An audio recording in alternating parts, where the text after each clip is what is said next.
Dion has a few words to say, and she's also going to ask, there's a few other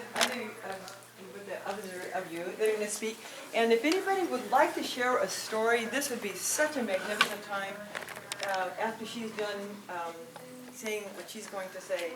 So she's shy, she doesn't speak loud, so listen up. Okay. You have people over here too. Okay. I had to write it down. I forget at my age. Okay. Are you older? She's to set the record straight, actually, she's youngest. So, just, if you want to know his age or his blood type or anything, let me know. But no, she is the youngest. Okay, everyone, I'm Dion, Reggie's sister.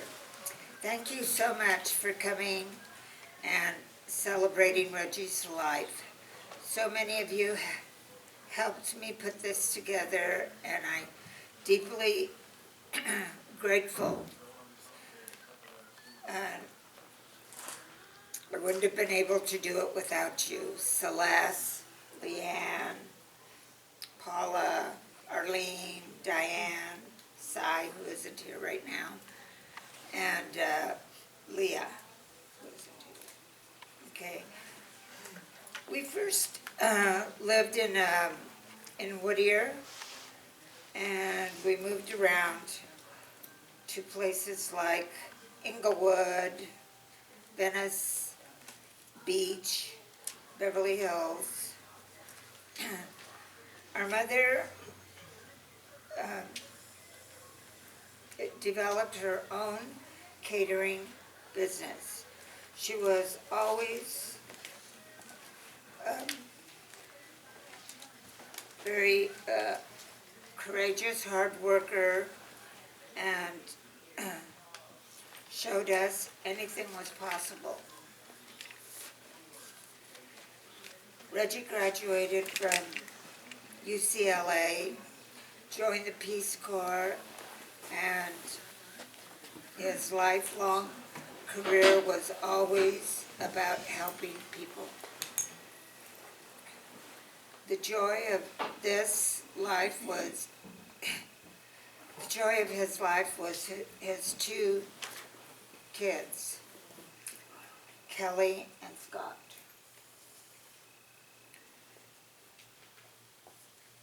And Kelly is here today. His dream, he had big dreams, worked hard, never quit learning. Love was all in his soul. I would like to say a prayer now.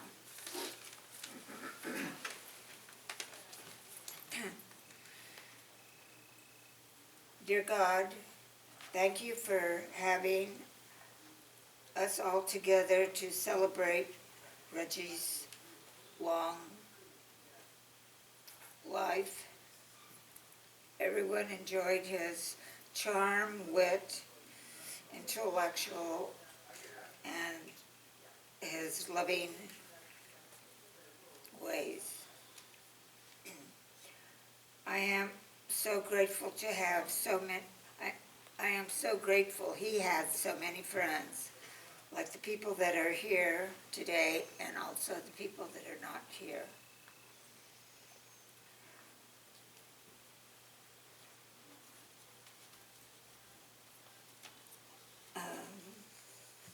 Thank you for letting us have Reg in our lives. Thank you for your mercy, grace, and compassion. Amen. My job's done. She did her part. Is there anybody that we asked a few people, would you like to speak first. And we would love to hear your stories. This gentleman, what was your name? Ken Bukowski. Ken? Oh. Said that he would film this for us, and his son would probably love to see it later. So if you have anything to say, we would love to hear your stories. Well, I'm certainly old enough to need notes, but I didn't bring them, so I'll just introduce myself. I'm Diane B. Pisa. I knew Reg only for the last 15 months of his life, but he enriched mine greatly, and my friends noticed that after I got to know him, I was perceptibly happier. I thought happy was my default mode, but it seemed I was happier after I knew him. After he died, I started reviewing the journals with details of a relationship, and I found myself mourning the good times and trying to be happy about the bad times being over, and regretting that I hadn't convinced him to take better care of himself, and so on, you know, kind of how that goes when someone dies. And then last week, I had a breakthrough when I was at an Indian music concert. Suddenly tears came to my eyes for the first time, and I just felt joy and gratitude for having known him. And then I began to think, well, you know, I want to say something to this gathering today, and what to say about such a complex, interesting person. And the one word that came to mind, that always came to mind when I thought of him, was passion. He had passion. And you know, passion has two meanings. It can be like pathos, like the mood of that Indian raga I was listening to that brought tears to my eyes. It can relate to suffering, like Passion of the Christ, right? And Reggie did suffer. He mentioned to me several times how through his life he had suffered, and I could probably name 12 ailments from his eyes down to his toes that plagued him. And why do I bring this up? Because I admired so much how he transcended that. He didn't project suffering. He projected joy and ebullience and enthusiasm, right? He spoke to me of how he was, you know, so lucky that at his age and with what accidents he'd had and so on, there was so much, quote, life force in it, he felt. And this, of course, expressed itself in passion for so many things. You probably all know about his love of science, photography, music, anthropology, archaeology. Where does it end? History and natural history. Loved animals. I gave him a book, Never Cry Wolf. He barely read a few chapters, and he was on the phone enthusing about it. You know, he learned something about the family life of wolves and how endearing, he said, you know, they were. And that was a favorite word of his, endearing. When he'd come to my house, my calico cat would clamber up on top of him and wrap herself around his neck. The neighbor's Siamese cat would come in and jockey for space and caress his face with his paws. And for Reg, this, you know, was all just endearing. He told about how when he was very small, maybe Dion knows more about this, how he was enthusiastic. He thought he might be a naturalist, so he started exploring the world around him, which was largely the black widow spiders under the porch. And one of the beautiful things he said about his mother was, one of the many things he was grateful to his mother for was that she didn't discourage that. She encouraged his exploration, so we have to thank your mother for helping to become the person he became. So he would bring artifacts to my house sometimes, you know, reflecting his interest. No black widow spiders, but I probably would have welcomed them. I kind of like that too. But photo books of endangered tribes around the world, fractal geometry generated by computers, beautiful prints, CDs, all kinds of things he discovered. He had a passion also for language, and I think he had a bigger vocabulary than I do, although my specialization is language and literature. And he'd sometimes give me suggestions on improving my choice of words. I'd say something about maybe the vagaries of his life, and he'd say, maybe vicissitudes would be a better word. And if I used too weak or wobbly a word for something he was passionate about, he might go away for a week or so to get over it. And his passion also phased into compassion for so much, so many, everything. He loved animals. He said his conscience would bother him if he deliberately stepped on an ant. He adopted it, I guess, he called it a Buddhist attitude of appreciation, respect for all creatures. And he tells about his stint in the Peace Corps in Brazil when he was a young man, and how he helped build a highway through a village. But no sooner had they built this superior road than a truck barreled through and ran over a child. And he was overwhelmed with regret for having helped build this road, although it wasn't, of course, his fault that this accident happened, but he said he couldn't participate in any more of the road building because he felt such compassion for the mother. He picked the child up and handed the body to the mother. He had a friend in the Peace Corps who was an intellectual gay guy who was evicted from the Corps because he had a relationship with another man in the Corps, and in solidarity with them, Reg quit the Corps. And I think this was a pattern through his life. He had courage of his convictions. He worked for nonprofits and government, I think mainly, and if they wanted him to do anything that he thought was wrong, he would quit rather than follow through. So a person of great conscience and caring. And even though he was a successful person, he always identified with the underdog, the outcast, the oppressed.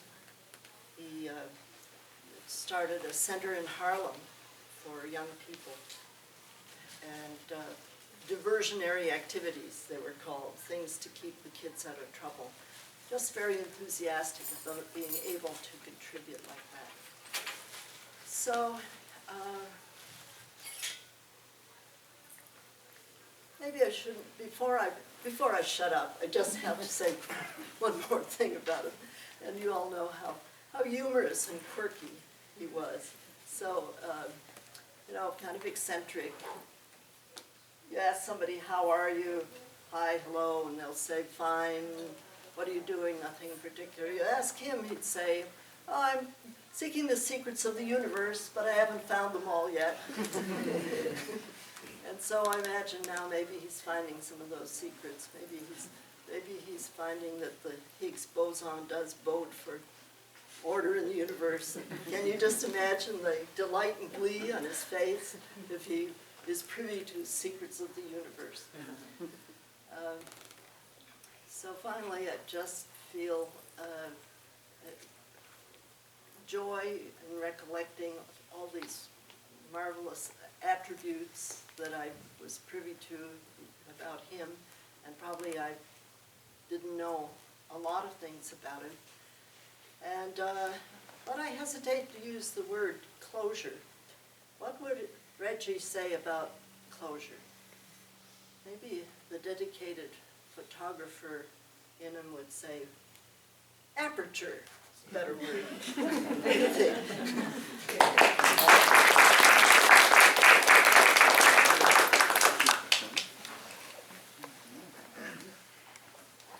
Anyone else want to say a few words?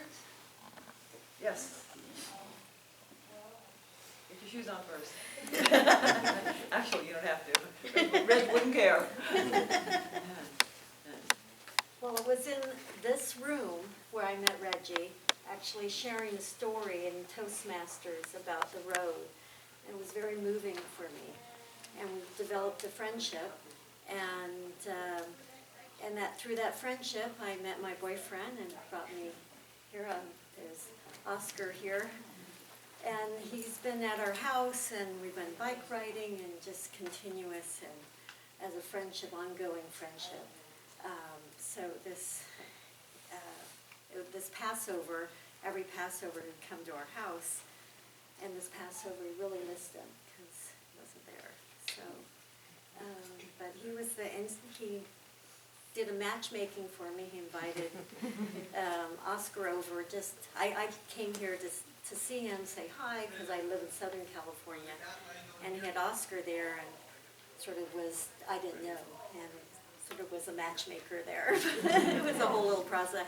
Was totally clueless, but it worked out, and it's been a very inspirational and guidance person in my life, and I'm very sad that he's not here, but I still feel his presence. We have still pictures around. Very excellent photographer. Took pictures of my kids, and I mean, wherever he went, he left some really great feeling. And I remember us waiting in line to the observatory here, 2 hours like a Disneyland ride, just to look at the planets. It was there was so much excitement about the universe. I remember late at night, if I ever was up late, he had those binoculars, huge binoculars, you could see the sky late at night. And just, may he rest in peace and just be with the universe. That's really where he wanted fascination. Was right here in this spot.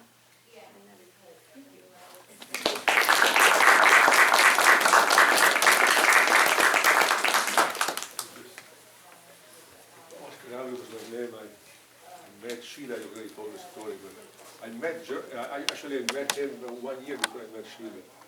And I got to know his, like we spoke, you said it very clearly, Speak up. that he had a lot of passions, but one of the interesting things, he belonged to several groups, and in each group everybody welcomed him because they knew how passion was about photography and the astronomy group. So he took me to all this group. I became a member of this group. Another group that they help each other with the computers, and then this group of Toastmasters. I recognize you. So we went to several of your talks, and Sheila was also interested in talking, and we prepared the talks, and I think the talks were held here, right? Am I right?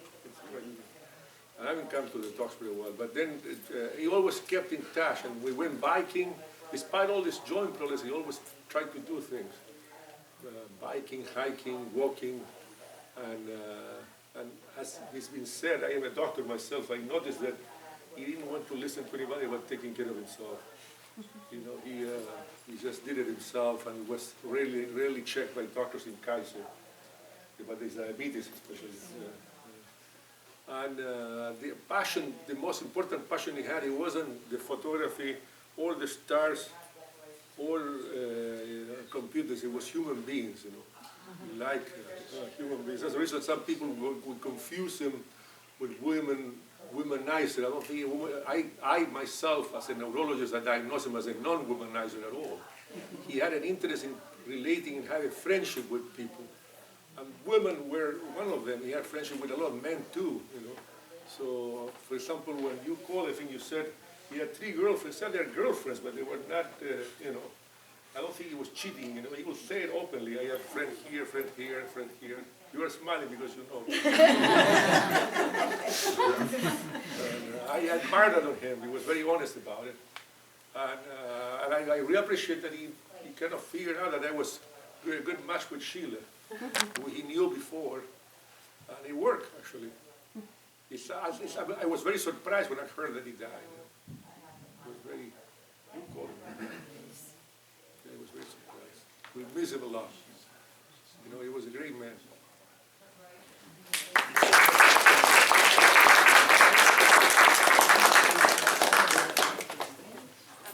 Hi, my name is Celeste. I live here at Watergate. I first met Reggie when he moved here from San Francisco. He said that he was moving here because of the Bay Trail, which was being built to circle the bay. So it was quite a few years before it finally got finished. But once it did, he was bicycling on it all the time. I went on some rides with him. He had a really super very good quality, high-end bike, and he just loved racing that as fast as it would go.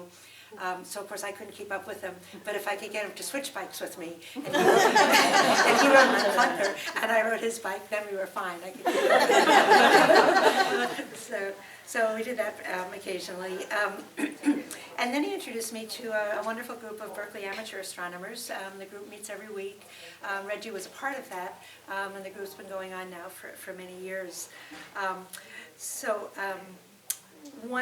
guess I'll just repeat what everyone has said.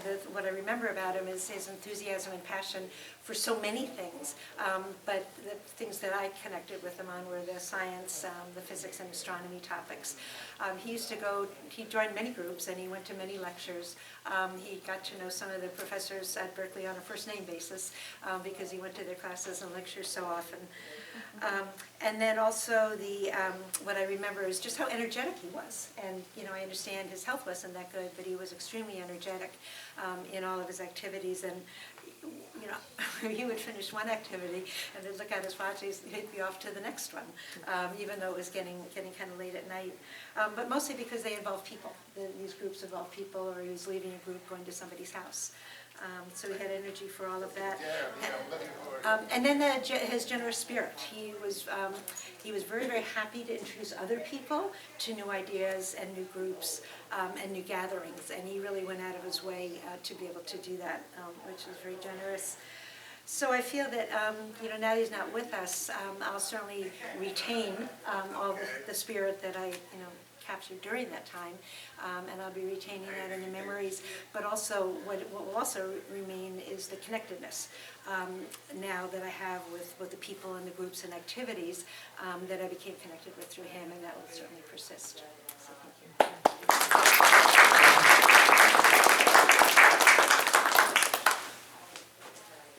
You don't even have to come up if you don't want to. You can, except you get the camera. Okay. Thank you. Being a ham, that's okay. I just wanted to relate one little anecdote that supports his passion for animals. I've known Reggie for, 5, 6, 7 years, something like this. And at one point in his life, he made friends with the squirrels that were out here, and he invited them into his house, into his apartment, and he had them feeding out of his hands. So he told me. There's that tree. That's all. There's a picture. Is there a picture of it? Okay. That's it.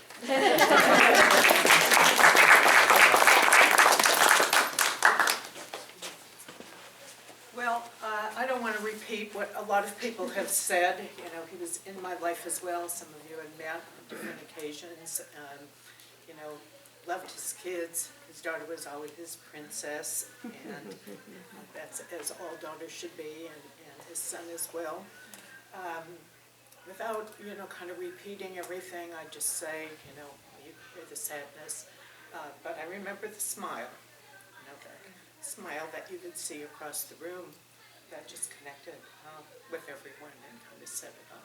So, listen.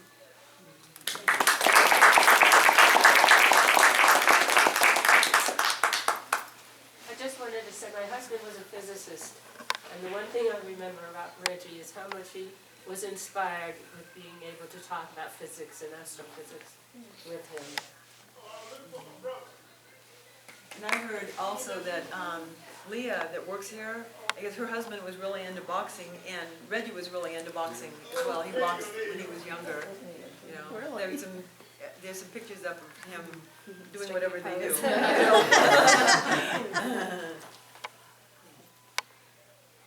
Anybody else like to say anything? Yes. Thank you so much. Hello, my name is Conrad Greenstone. I met Reggie at the Berkeley Astronomy Neophytes group. That's the Little Bang. And I was shocked when I heard that he passed.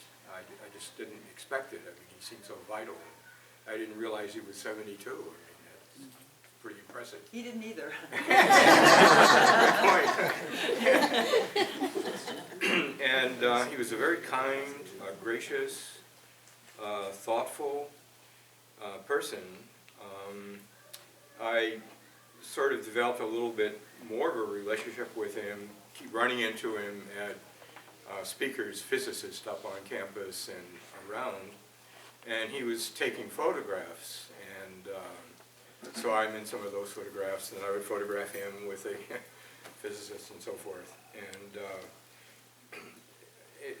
he has an extensive collection of these photographs of sort of a real history of physicists in the Bay Area and visiting ones and so forth. And I think this is an important collection. And from my experience in recent years of other people who are passing, and it seems like as I grow older, they increase in number. And I'm a little concerned that the way our culture is working, that valuable collections of people's life's work are being lost. And I don't know what the situation is with Reggie's photographs, but I understand he was associated with a number of scientific groups in San Francisco, and I think the South Bay and here. So I hope that someone's paying attention and can put these photographs maybe in touch with UCB library system or something, but it's a tremendous loss to feel him gone. And just the last time I spoke with him, he mentioned that he was into Buddhism a great deal, which I have studied a great deal. And so that made sense, that suddenly things clicked in place a bit there. And he mentioned a reference to a particular book, and I've been reading that and finding a lot of deeper understanding, more understanding of physics and so forth. And he was a remarkable person, and apparently did all kinds of stuff in all kinds of places. So, bon voyage, Reggie.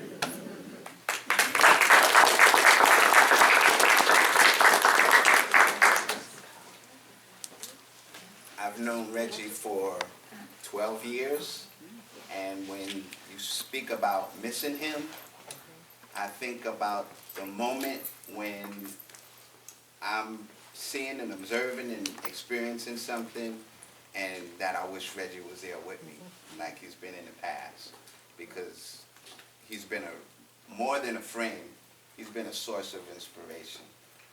Reggie is probably one of the few people who I can actually say was well-read.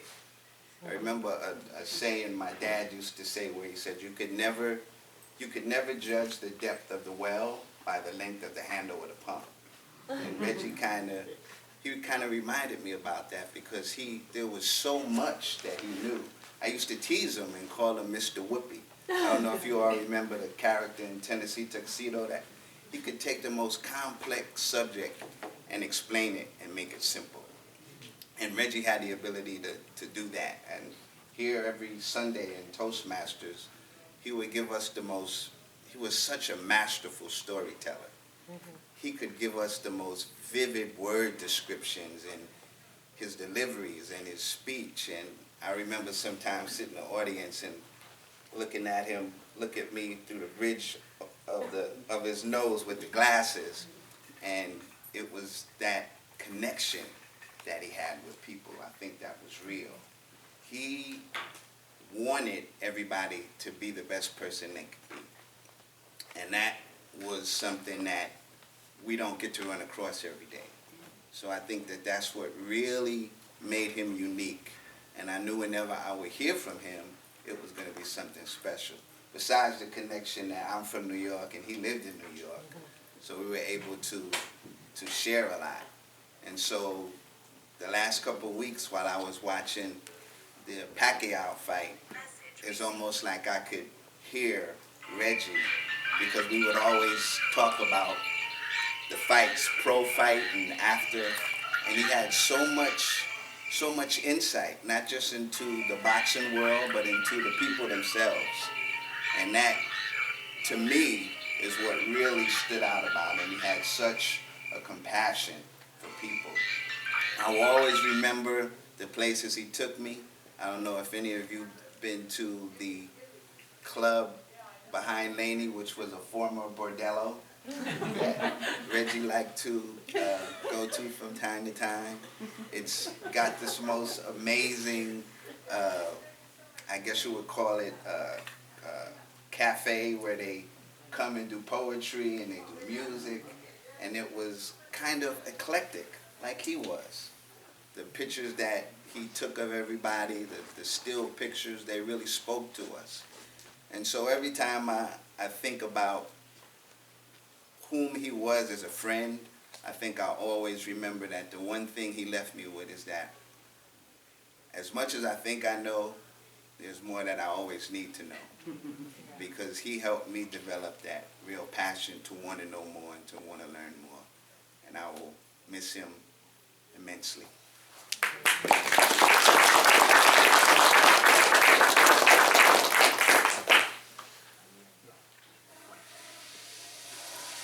Anybody else?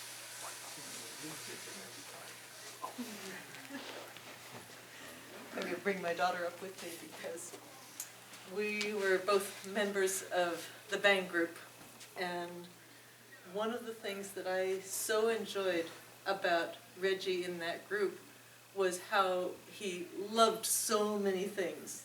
He always had, all these different things he could talk about, and he loved that Erica came to the group, and he would show her things or talk with her about something, and he just delighted in her being part of the group. And as a mom, that was really lovely for me. And I had that sense that I would like to just keep getting to know him a little more and a little more and a little more, and I so regret that because I didn't have the time I expected I would have. There's so much about him I never knew, and it was funny little things like he would wear his shoes backwards, and I wanted to know why he wore his shoes on the opposite feet. And I thought, there's time to ask this question. I mean, we joked about it, but I never knew the why. And there were so many questions that I wanted to ask him that I never got a chance to. I'm thinking, ask them sooner. Don't wait, because sometimes the time goes away. So, do you want to say anything?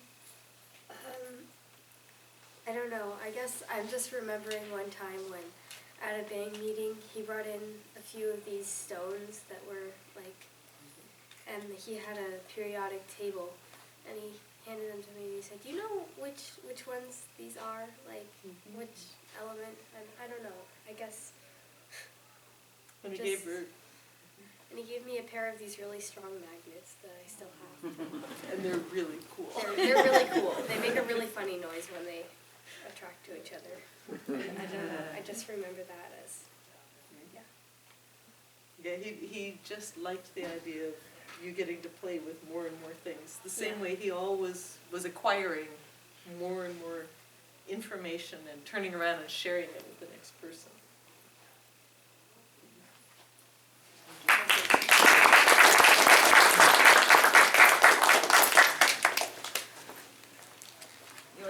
Listening to everybody, it sounds like the thing that he was the best at acquiring were good friends.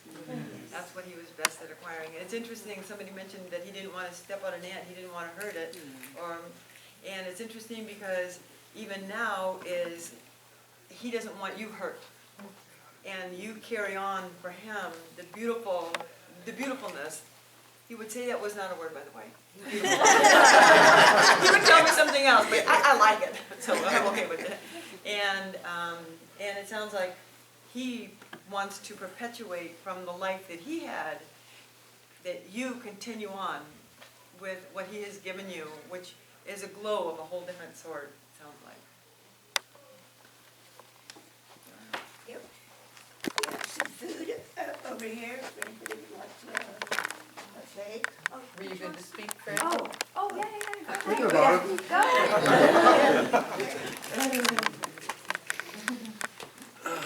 I'm just struck by the one word nobody is saying, but it's out there. He was a true Renaissance man. Yeah. Think of Leonardo da Vinci and all the stuff he could do, and we've lost the Renaissance man. And that's a good label, easy, so I'm trying to put it out there so you can associate it, with our good.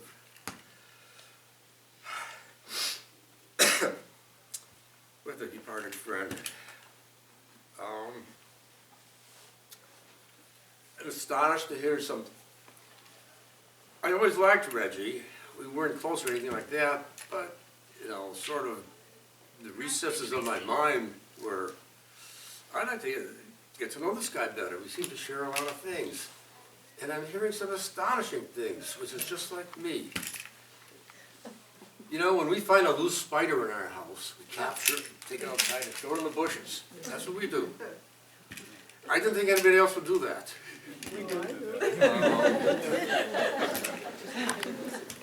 We have 2 cats who are not pets.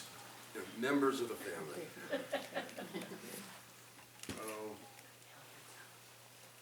And I'm sorry, and it's a loss that I can't explore this with another human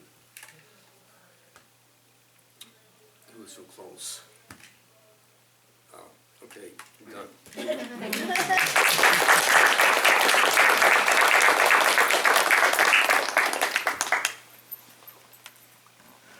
Anybody else?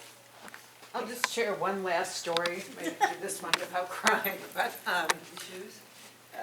just, you know, the animal story. So we were at the dog park, you know, just sitting on a bench, you know, watching the dogs go by. And all of a sudden this dog broke loose from its walkers, leaped right over me, stepped over me like I was nothing, jumps right in his lap, his long-lost, you know, relative, and begins licking his face, kind of cuddles right under his arm. And I'm sitting there, you know, excuse me, dog hopped right over me. And we had named that dog Fifi, and always kind of referred to it, but that was sort of, you know, typical. I said, I don't know what the traction is, but, you know, the dog just saw you, and that was the end of that. But it was, we had a lot of laughs. I saw the stuffed dog that was always in the car. You know, he used to like to sit it out, you know, get back in the car and see how people would respond to it, especially at the car. You know, so we laughed, you know, together, you know, for some time, you know. We loved together, so miss him.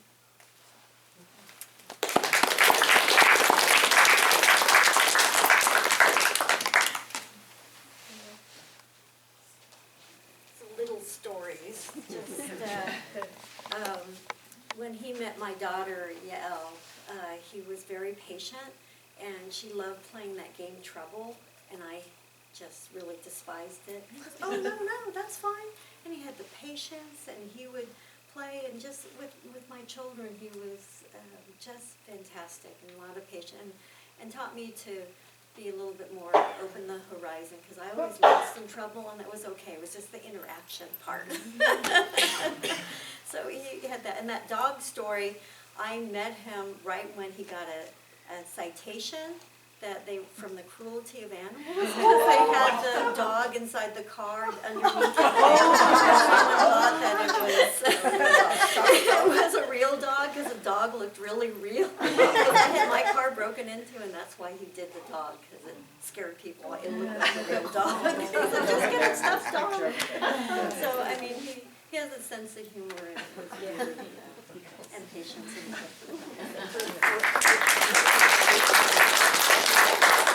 Can you tell us why he wore his shoes on the wrong feet?